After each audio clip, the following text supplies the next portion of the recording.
बिस्मिल्लाहिर्रहमानिर्रहीम।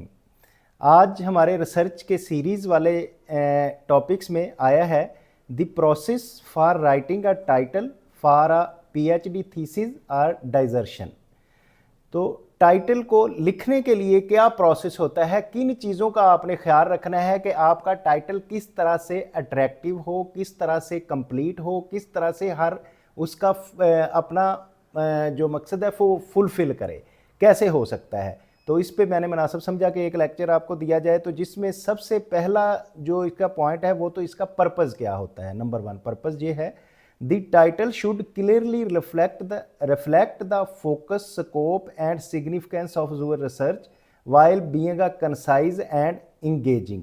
तो आपका टाइटल जो है वो इस तरह से होना चाहिए कि आपके रिसर्च का जो पर्पज़ है या जो आपकी रिसर्च है उसको रिफ्लेक्ट कर रहा हो कि ये रिसर्च है, इस पे ये हो रही है, और फिर वो स्पेसिफिक कंसाइज हो कि वो थोड़े वर्ड्स में आप स्पेसिफिक अपना पूरा जो टॉपिक है वो क्लियर कर लें। तो कंसाइज भी होना चाहिए। तो इसके की कंपोनेंट्स क्या होते हैं? की कंपोनेंट्स में सबसे फर्स्ट वन है मेन टॉपिक्स है कि दी कोर सब्जेक्ट के आपका जो असल सब्जेक्ट है जिस पे आप बात करना चाह रहे हैं, फर्म परफॉर्मेंस की बात करना चाह रहे हैं, तो फर्म परफॉर्मेंस जो है वो आपका मेन टॉपिक है, तो वो तो उसमें बीच में आना ज़रूरी होगा।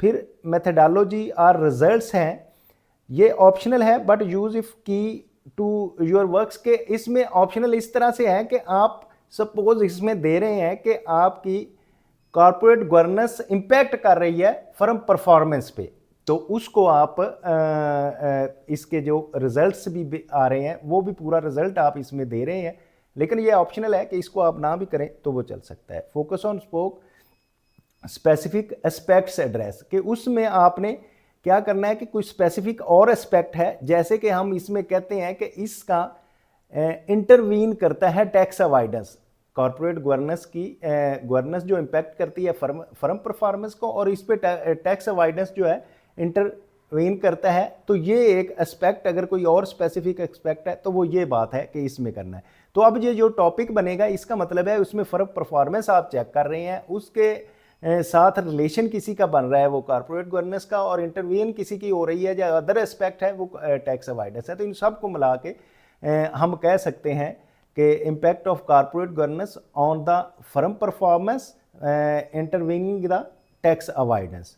तो इस तरह से ये बन सकता है। और स्ट्रक्चर की जो ऑप्शन होती है वो क्या होती है? डिस्क्रिप्टिव होती है। डिस्क्रिप्टिव मीन स्पेसिफिक एस्पेक्ट्स जो हैं उसको आपने एड्रेस करना होता है, इसका जो एस्पेक्ट है स्पेसिफिकली उसको आप एड्रेस कर रहे हैं।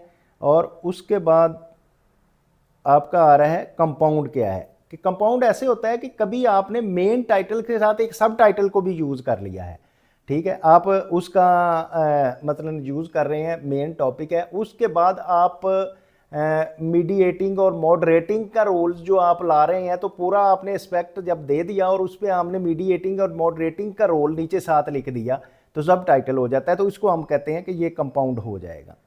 और इंटीग्रेटिव क्या है? Frame as a question. Integrative में उसको क्वेश्चन की फॉर्म में किया जाता है कि आप उससे पूछते हैं, जैसे कि इज इट, कि वो जो ये अफेक्ट कर रहा है, जो कॉर्पोरेट गवर्नेंस है वो इम्पैक्ट कर रही है, और के तो अगर ये क्वेश्चन की फॉर्म में होगा तो इस स्ट्रक्चर को हम इंटीग्रेटिव स्ट्रक्चर कहेंगे।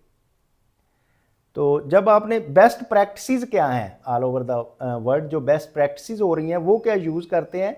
Use the relevant keyword for discoverability, क्योंकि आप कुछ डिस्कवर कर रहे हैं, जब रिसर्च आप कर रहे हैं तो उसमें डिस्कवर करने की पोजीशन में होते हैं, आप डिस्कवर करते हैं, तो फिर इस रेलेवेंट कीवर्ड्स डिस्कवरेबिलिटी के पॉइंट ऑफ व्यू से यूज़ होता है। और keep it concise up to 10 to 15 words तक आपका ये कंसाइज होना चाहिए, बेस्ट है। अवॉइड जर्गन्स एंड रिडंडेंसी, तो आपने जो जितने भी इसमें जर्गन्स होते हैं, कुछ स्पेसिफिक वर्ड्स होते हैं किसी एक फील्ड के लिए स्पेसिफिकली, मतलब आप गेम कर रहे हैं तो उसमें हुर्रा का वर्ड यूज़ करते हैं कि वो that is for a game में विनिंग की पोजीशन आ रही है, लेकिन आप उसको अगर टाइटल में यूज़ करेंगे तो वो इसके लिए वो उसकी समझ नहीं आएगी, नहीं हो सकता। इसी तरह से रिडंडेंसी जो है ये भी ऐसे ही है कि इसमें वो एक्स्ट्रा पन ना हो, आपका जो टाइटल हो वो कंसाइज हो, स्पेसिफिक वर्ड है तो एक ही वर्ड है, ना कि उसमें उसको बढ़ा चढ़ा के बयान करें। तो इस तरह से होता है। तो इसका प्रोसेस क्या होता है? प्रोसेस ये है कि आप एनालाइज करते हैं एग्जाम्पल इन योर फील्ड, अपने फील्ड में जो आपको एग्जांपल्स मिल रही हैं उनको एनालाइज करते हैं, फिर आप ड्राफ्ट करते हैं, मल्टीपल ऑप्शन लिख के देखते हैं कि ये होगा ठीक, ये होगा ठीक, ये होगा। बल्कि मैं तो समझता हूँ कि वो सारी जितनी भी एग्जांपल होती हैं वो जब आप टॉपिक को शुरू करते हैं रिसर्च को और एंड पे थीसिस लिखते हैं तो वो इंटायरली डिफरेंट हो चुका होता है, कई उसमें चेंजेस आ चुकी होती हैं और ये with the passage of time आती रहती हैं। एंड देन है revise and get feedback from your peers और सुपरवाइजर। तो इसको आप रिवाइज कर सकते हैं, जैसे कि रिवाइज होता रहता है आपके सारे पीरियड में ड्यूरिंग योर पीएचडी, ये कई दफ़ा कहाँ से शुरू होता है और कहाँ जाके ख़त्म होता है। तो आप उसको अपने पीयर्स के भी साथ डिस्कस कर सकते हैं, अपने सुपरवाइज़र के साथ डिस्कस कर सकते हैं।